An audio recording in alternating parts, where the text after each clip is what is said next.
আসসালামু আলাইকুম এভরিওয়ান, আশা করি সবাই ভালো আছেন। আল্লাহর রহমতে আমি অনেক ভালো আছি।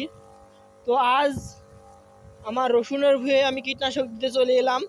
রসুনের ভুঁয়ে আমি যখন ঢাকায় ছিলাম তখন আব্বু একটা কীটনাশক দিয়েছে, ওটার ভিডিও আপনাদের মাঝে আমি দিতে পারি না একটু কারণে।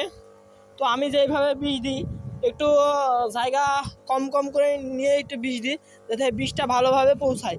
বীজ দেওয়ার কারণ যে আমার ফসলটি যাতে ভালো হয়। যদি আমি দ্রুত বীজ দিয়ে চলে যাই তাহলে আমার ফসল কিন্তু ভালো হবে না।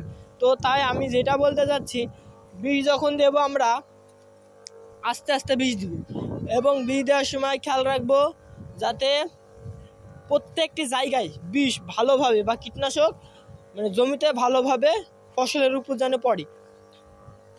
তো ভিডিওটি এই পর্যন্ত, কি বেশি লং করলাম না, দেখা হচ্ছে অন্য কোনো ভিডিওতে।